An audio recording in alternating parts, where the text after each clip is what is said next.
Cependant, ces larmes continuaient de ma mère, cette alteration visible dans l'état de sa santé me désolait au point que je me décidai à en parler à Murat. Vous êtes attaché à l'empereur, lui dis-je, et vous devez donc songer à son bonheur intérieur, et vous êtes peut-être la cause qu'il n'existe pas. En lui répétant les propos qu'il en tient dans son palais, vous l'irritez. Sa vivacité fait naître de nouvelles scènes et la tranquillité est bénie de cette union jusque-là si tendre et si heureuse. Il se défendit mal, se contentant de répondre qu'il était dévoué à l'empereur, à la vie, et que la mort et le lendemain à la chasse, il lui redit notre conversation qui tourna sans doute à son gré. Il y avait cercle les soirs. L'empereur entra, me regarda d'un air sévère, affecta de parler aux deux dames qui étaient près de moi, et passa sans me rien dire, sans même me saluer. À la fin de la soirée, au moment où l'on se retirait, il ne put y tenir. Lorsqu'il en veut quelqu'un, il n'a jamais été en son pouvoir de le cacher. Il m'appela et nous eûmes la conversation suivante, tout le monde debout s'étant éloigné en entendant et qu'elle finit. Et vous aussi, madame, vous êtes donc contre moi? Monsieur, je ne puis jamais être contre vous. Oh, c'est tout simple. C'est votre mère. Je ne puis vous séparer d'elle dans le bonheur que je lui souhaite. Mais vous allez vous plaindre de mes procédés envers elle. Sire, on vous a mal répété ce que j'ai dit. Vous êtes le maître de faire ce que vous voudrez, mais les scènes dont je suis témoin entre vous font son malheur et le vôtre, et ceux qui en sont la cause voulons se rendre nécessaires, mais ne vous aimons ni l'un ni l'autre. Pourquoi n'aurais-je pas des amis qui me disent la vérité? Les amis ne cherchent pas à augmenter les troubles d'un ménage. Mais la jalousie de votre mère me donne un ridicule aux yeux de tout le monde. Il n'est pas de sottise qu'on ait débite sur moi. Croyez-vous que je ne le sache pas? La faute en est à elle.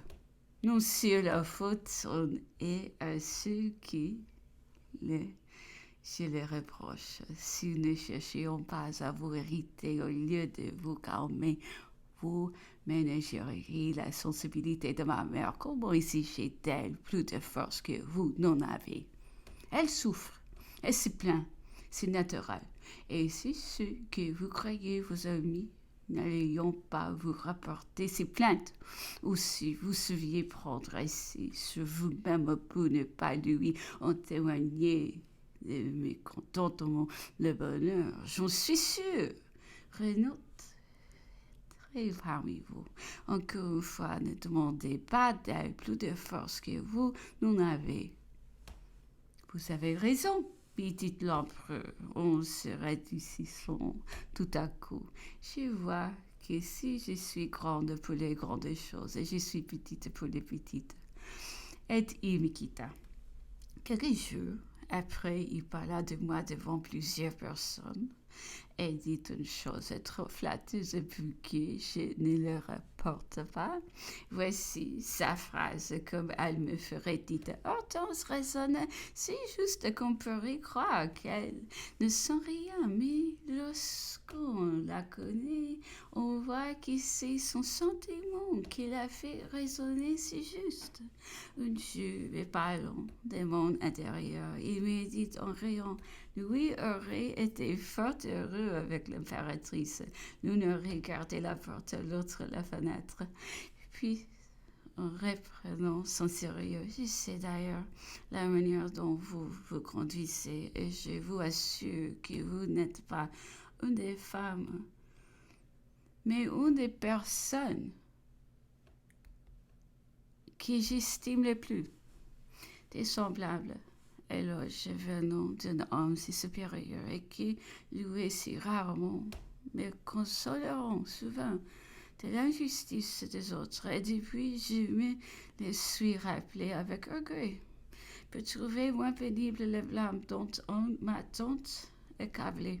Sans être aussi orageux, l'intérieur de l'impératrice n'était pas plus heureux.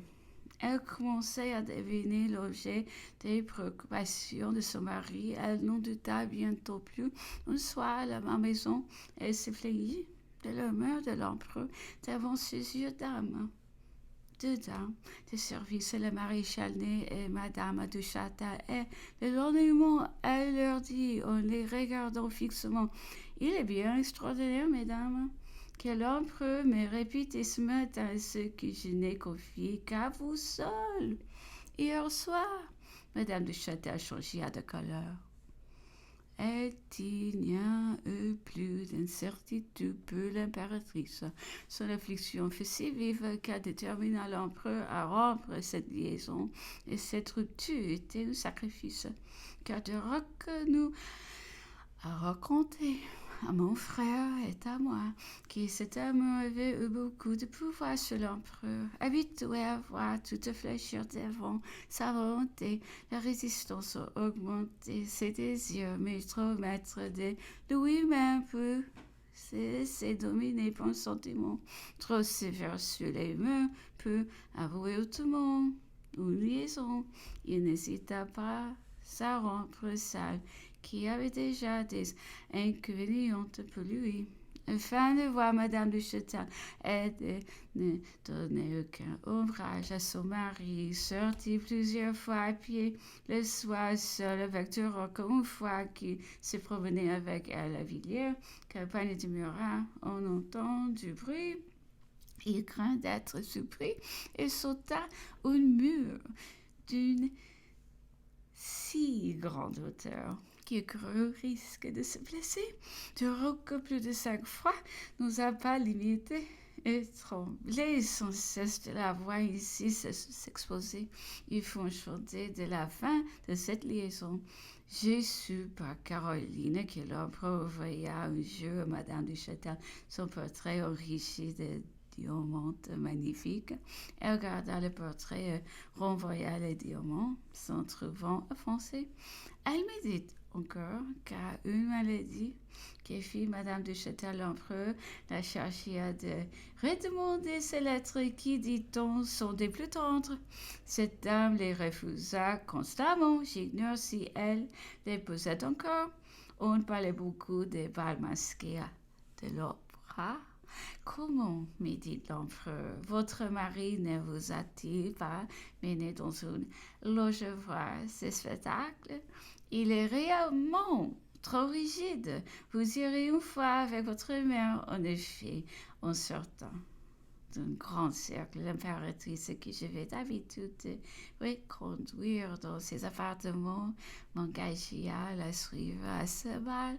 J'aurais voulu demander le consentement de mon mari, quoique depuis longtemps il m'adressa à peine la parole et j'ai senti que pour la première fois peut-être il aurait lieu de se plaindre de moi. Cela me fut impossible. Il était déjà parti, le duc de Vessens et monsieur de Bossé avions été désignés pour nous accompagner. Je donnai le bras de madame de Beauvais.